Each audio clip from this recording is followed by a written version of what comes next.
بسم اللہ الرحمن الرحیم۔ دوستو، منو سلوہ کیا تھا؟ اس کی حقیقت کیا تھی؟ منو سلوہ کس نبی کی امت پر اور کیوں نازل ہوا؟ کیا منو سلوہ جنت سے نازل شدہ کھانا تھا یا پھر اللہ رب العزت نے یہ دونوں چیزیں زمین سے ہی پیدا کی تھی؟ منو سلوہ میں کس جانور کا گوشت کھانے کے لیے ملتا تھا؟ یہی ہماری آج کی ویڈیو کا موضوع ہوگا، اور آج ہم آپ کو یہ بھی بتائیں گے کہ بنی اسرائیل کی قوم 40 برس تک ایک ہی میدان میں کیوں بھٹکتی رہی، اور اللہ رب العزت نے بنی اسرائیل کی قوم پر کن کن انعامات کی برسات فرمائی، اس کے باوجود وہ کیوں اتنے بھٹک گئے اور اللہ رب العزت کی نافرمانیوں میں کیوں پڑ گئے۔ دوستوں، ان تمام تر سوالات کے جوابات آج کی اس ویڈیو میں ہم آپ کو بتائیں گے۔ ہماری اس ویڈیو کو اینڈ تک ضرور دیکھیے گا۔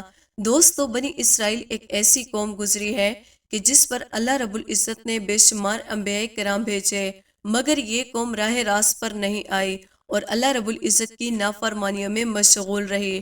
اللہ رب العزت نے بنی اسرائیل پر بے شمار انعامات کی برسات بھی فرمائے۔ قرآن مجید کی سورہ بقرہ کی آیات نمبر 57 میں ارشاد باری تعالیٰ ہے، اور ہم نے تم پر بادل کا سایہ کیا اور تم پر من و سلوہ اتارا اور کہہ دیا کہ ہماری دی ہوئی باقی سب چیزیں کھاؤ، اور انہوں نے ہم پر ظلم نہیں کیا، البتہ وہ خود اپنی جانوں پر ظلم کرتے تھے۔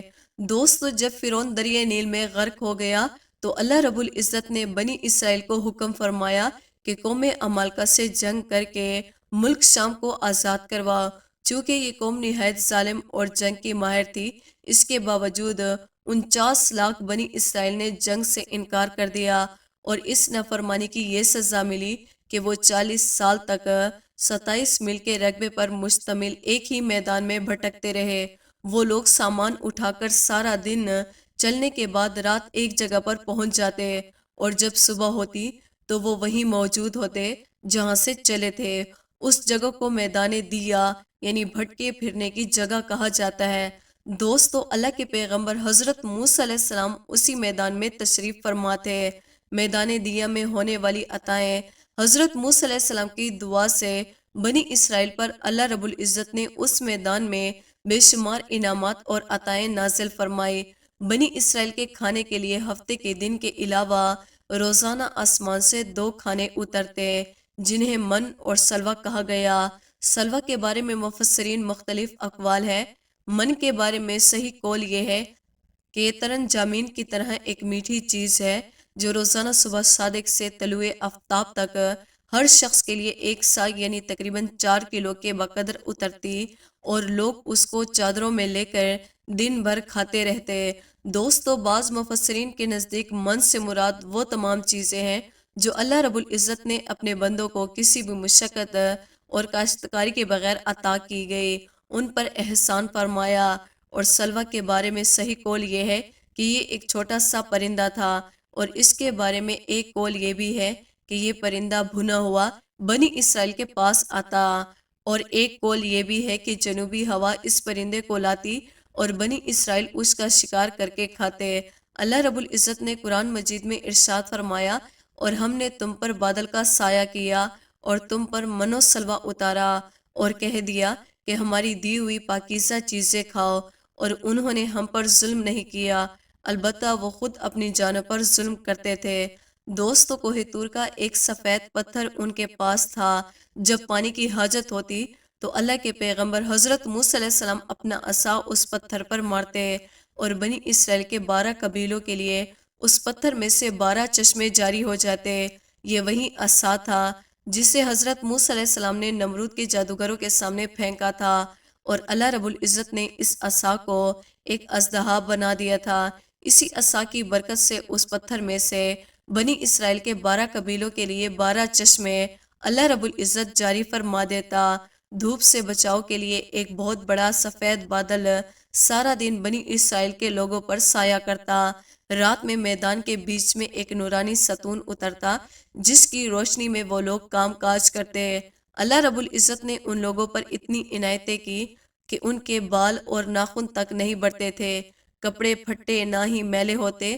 پیدائشی بچوں کے جسم پر قدرتی لباس ہوتا جو جسم کے ساتھ ساتھ بڑا ہوتا جاتا۔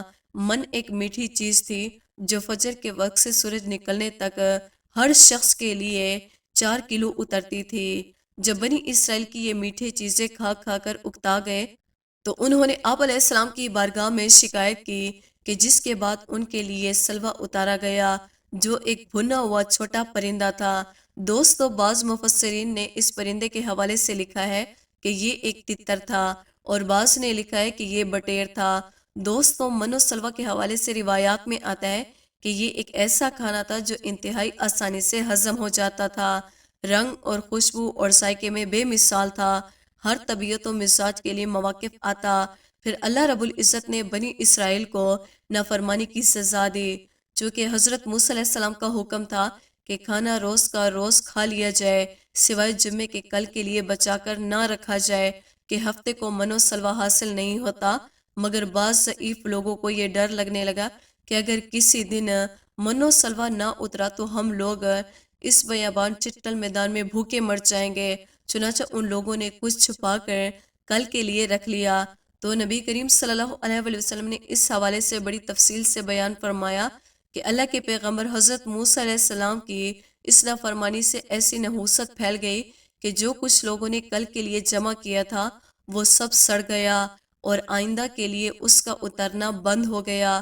حضور نبی کریم صلی اللہ علیہ وآلہ وسلم نے ارشاد فرمایا کہ اسی لیے بنی اسرائیل نہ ہوتے تو نہ کھانا کبھی خراب ہوتا اور نہ گوشت سڑتا۔ کھانے کا خراب ہونا اور گوشت کا سڑنا اسی تاریخ سے شروع ہوا، ورنہ اس سے پہلے نہ کھانا بگڑتا تھا اور نہ گوشت سڑتا تھا۔ دوستوں، ان تمام تر عطاؤں اور انعامات کا ذکر اللہ رب العزت نے قرآن مجید میں بڑی تفصیل کے ساتھ بیان فرمایا اور فرمایا کہ جب تم نے موسیٰ سے کہا کہ اے موسیٰ، ہم اس ایک ہی قسم کے کھانے پر ہرگز صبر نہیں ہو سکے گا، اس لیے اپنے رب سے دعا کیجئے کہ وہ ہمیں زمین کی پیداوار ساگ، ٹکڑی، گہوا، مسور اور پیاز دے۔ آپ نے فرمایا کہ بہتر چیز کے بدلے ادنا چیزیں کیوں طلب کرتے ہو؟ اچھا، شہر میں جاؤ، وہاں تمہاری چاہت کی یہ سب چیزیں ملیں گی۔ ان پر لذت اور مسکینی ڈال دی گئی اور اللہ کا غضب لے کر وہ لوٹے، یہ اس لیے کہ وہ اللہ تبارک و تعالیٰ کی آیاتوں کے ساتھ کفر کرتے تھے اور نبیوں کا ناحق قتل کرتے تھے۔ یہ ان کی نافرمانیوں اور زیادتیوں کا نتیجہ ہے۔ دوستوں، امید کرتے ہیں ہماری آج کی ویڈیو آپ کو پسند آئی ہوگی۔ ویڈیو کو لائک اور سبسکرائب کرنا نہ بھولیے گا۔